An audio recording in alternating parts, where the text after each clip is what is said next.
I am a 26-year-old female full-time employee with a rather hectic schedule. I have a large social group and quite a few familial responsibilities that demand my time and attention.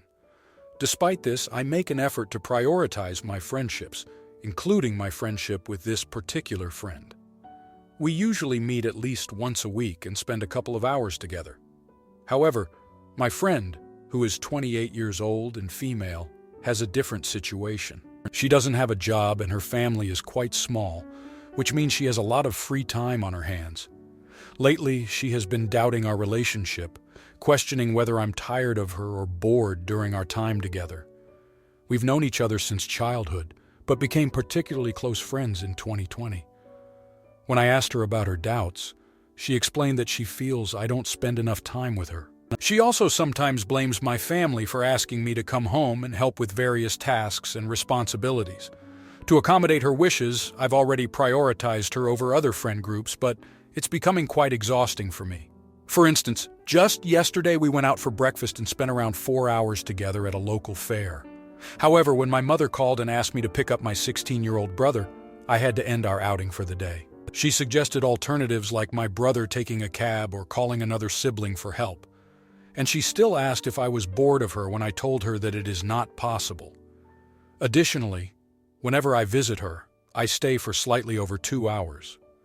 When it's time to say goodbye, she often asks me to stay longer, questioning if it's because I'm hungry or something. Even when I insist on leaving, she mentions that she visits me for longer hours and feels I'm always in a hurry to leave. I genuinely care about this friendship, and I don't want to hurt her feelings. However, I'm also aware that I can't continue at this pace, and it's taking a toll on me. I am already giving as much as I can in this relationship, but it's still not enough for her. However, I cannot do more than I already am. I am already spending most of my free time with her, with the price being some of my other relationships and responsibilities. I don't want her to doubt our friendship because I truly value her and want to stay by her side, but I want her to know how much effort I'm giving and want her to stop the doubt and insecurities. So will I be the jerk if I tell her that she needs to make more friends because I cannot keep up with her social needs? Now here are the comments. Comment 1. Not the idiot, but I wouldn't outright say that she needs more friends. That's just plain rude and would make you TA. Just be honest and say that you have more obligations than she does and it takes up a lot of her schedule, that you physically cannot prioritize her any more than you're already doing. Even though sometimes people see the things around them, they may not actually realize it until it's pointed out to them. Maybe suggest her trying to find a nearby club she can participate in, or doing classes or something. My small city has clubs of all sorts. There's a pigeon club, a miniature making club, and God knows how many cooking and sewing classes there are. I'd be careful to word this in a way that isn't go out and meet people, and try to frame it as here are some things to do when I'm not around. Because then, in her mind, it's 1. Keeping busy until she can hang out with you next 2. She meets people as a result of going to these places. If she reacts poorly to saying you have other obligations, though, it may be best to rethink the friendship. Comment 2. Not the idiot. I don't think there is any amount of time that you can spend with a person like this that would make her happy. She is being so wildly clingy and unreasonable that I would really consider whether in fact you should take a proper break from hanging out with her. At the very least, start picking up your other friendships and make arrangements to spend time with your friends and family. Be less available to her. If she asks why, say bluntly that you felt she was being unreasonably possessive of your time, and it's annoying you and making you need a break from her. Comment 3. Not the idiot. You need to sit her down and tell her the whole truth. Your life doesn't and should never revolve around her. You have work, family, and other friend commitments that equal or exceed your commitment to her. You have tried to prioritize her requirements to your own detriment. Let her know you cannot go on like this, and she needs to broaden her social life and not rely solely on you for her social life. Now, for the next story. I, 32-year-old female, have been at my company now for about 4 years. There are many work functions which I am particularly not a fan of, introvert, but I manage because I like to cook and bake. I will usually bring a dessert to the functions. This is almost always during work hours. Everyone has told me they like the brownies I make. The cakes, pies, cookies, etc. We just had one of these functions 2 weeks ago, and one of my coworkers, 45-year-old female, just said, "I am very selfish and don't think of her when making desserts." This woman has diabetes, and I've known this for maybe 1 year because she has to tell everyone. She said I could try and make some sugar-free desserts from now on. I told her that I've never done that before and don't plan to start, and maybe she can just bring her own desserts on these occasions. She said she was shocked that I wouldn't grant her requests. I'm sorry, but I'm not your personal chef or bakery. Why would I change my recipes to cater to one coworker? So am I the idiot for telling her that I will not make sugar-free desserts? And just FYI, I have an ulcer and steer clear of spicy, acidic, and fried foods. I certainly don't go around making requests or ask her specifically to make a dish that follows my diet. Now, here are the comments. Comment 1. Not the jerk. She approached things way wrong. However, things like stevia are not much more than sugar nowadays and are very easy to work with and could actually be healthier for everyone and tend not to make much difference in taste. I know it's not up to you to accommodate one person, but it's not a huge shift. Personally, I have celiac and have to eat gluten-free. And while I will often eat before I go or bring something, sometimes it feels bad to walk into something at work and not be able to eat anything or just a few things because no one thinks of you. I don't expect them to, but when I went to a cousin's birthday party and expected to just eat a plate of chips because they were doing pizza, and she brought out a gluten-free pizza she had ordered along with the regular pizzas, it made me feel good. She was definitely a jerk if she came at you that hard. Had she approached you and asked if you had ever made sugar-free desserts because she knew everyone loved your stuff, but she could never try it, and maybe even offered to buy ingredients if you would be willing to make something? Since you said you do like to bake, I think it would have gone much further and you would have likely been more willing to try doing sugar-free next time. For instance, I am a good cook baker and have been approached to do sugar-free desserts for our family dinners, but they approached me nicely about it, didn't demand it, and bought the sweetener for me to use. Comment 2. Not the jerk. Easy fix. Refrain from bringing dessert to a company potluck. Problem solved. I never ate at company potlucks because I never trusted my coworkers to prepare the food in a clean kitchen, especially the people who used to joke about their cats on the counter and the dogs jumping up trying to get a taste of dinner.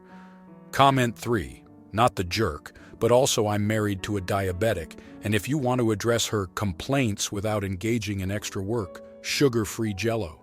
She needs 0 carb if she's diabetic, not just sugar-free, so a Jell-O bowl costs about 60 to 70 cents for a store brand. Now for the next story.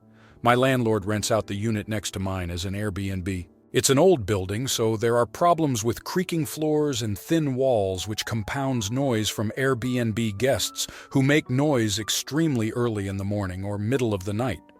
Also seems like many people don't know how to close doors while turning the handle, which often wakes us up when doors are slammed in the middle of the night. Our landlord has rules and signs in place reminding guests of quiet hours, however, last night was the worst. The guests arrived late, talked, packed, walked back and forth on creaking floors. At 12:30, I knocked on the door and asked them to be quiet, reminding them of the time. They said okay, but only quieted their voices. Thankfully, they seemed asleep at 1:30, but every hour or so they'd get up to go to the bathroom, which included the stomping over creaking floors and the aforementioned poor door-closing habit. Then, at 3:50, the first alarm goes off, and again every hour, until they finally get up at 6 and start gathering their bags by opening the hallway door and dragging their luggage into the hallway one by one. Thanks to the slightly cavernous nature of the hallway, their activity inside and outside the unit is amplified. At this point, I had enough and went to their open door angrily telling them to hurry up and get out.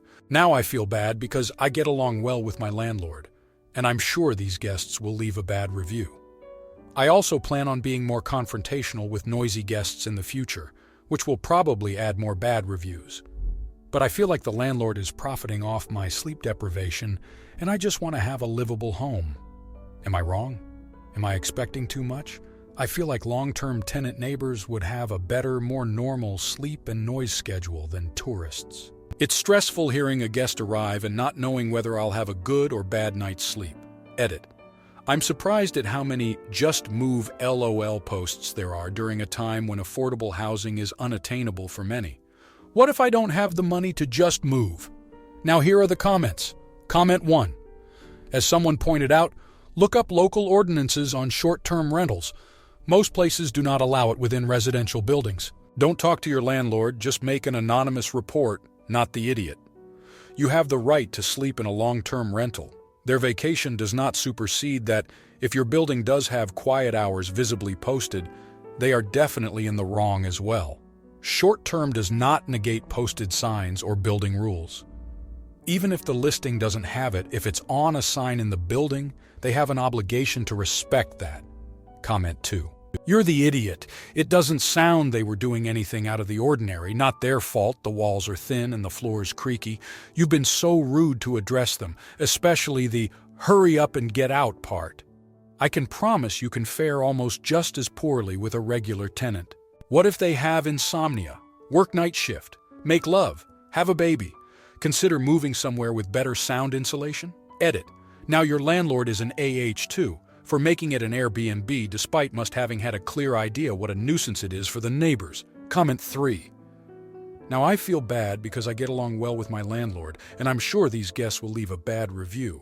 That's karma for the landlord. You say you have a good relationship with him, but he is not respecting your right to have a peaceful and livable home environment, which you're paying him for so he can cash in. That doesn't sound like a good relationship to me. I don't know where you live, but in my city, there are rules against this. Find out if there's any official action you can take, not the idiot. Now, for the next story. My wife really hates that I don't tell people the whole truth about where my grandparents are from. In the past, I've had some people react oddly and in some cases be somewhat discriminatory after telling them my father's family is Polish. Typical Polish joke stuff, but it bothered me, I must admit.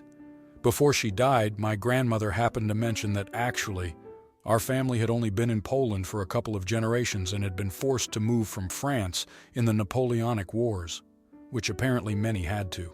As a result, I've taken to simply telling people that I'm French when asked what my ancestry is, as my mother's side of the family is French as well. For some reason, this bothers my wife to no end, to the point where she'll actively challenge me when I answer this way in front of others by saying things like, "Why don't you tell them where you're really from?" This has caused some conflict in our relationship as I believe it's nobody's business what my background is, and I'm free to answer in any way I choose, not to mention that my answer is technically true. Am I the jerk? Now here are the comments. Comment 1. Okay, first, saying you are French because your family came from France 200 years ago is even sillier than Americans who claim to be Irish because their ancestor came over during the famine. There comes a point where you have to claim the soil you're from, not the soil you want. Second, I'm admittedly curious about the Polish jokes. My maternal grandfather's family was from Poland. And no, I don't claim to be Polish. Or Czech, maternal grandmother.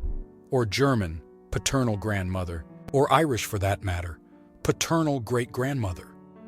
Even if all of the above are technically true. Finally, if you don't want to tell people where your family is from, learn to redirect and distract people, or just flat out say it's no one's business but yours. Better than telling a rather odd and self-serving lie. You're the idiot, though I'm saying that in a half-hearted way. What an odd way to deal with your internalized dislike of your family origins. Comment 2. Not the idiot. I answer this question with, I am a typical American mutt. If people insist, I answer, well, it is not all known, but if you're asking about culture, I grew up Irish and Italian Catholic, if that helps. Or you could flat out tell people that Polish jokes are really effing offensive after you tell them the story about your family fleeing the Napoleonic Wars. Comment 3. It sounds like there are a lot of people asking about your heritage. Why? My father's family came from Poland, emigrated to Hungary, and then came to the US, and I'm proud of that. There are jokes about every race, nationality, and color, and sometimes the funniest ones are about a group I belong to. Lighten up. If you liked this video, you'll probably like these too. Also, while you're here, please consider subscribing. It's your support that keeps this channel alive and allows me to make better and longer videos.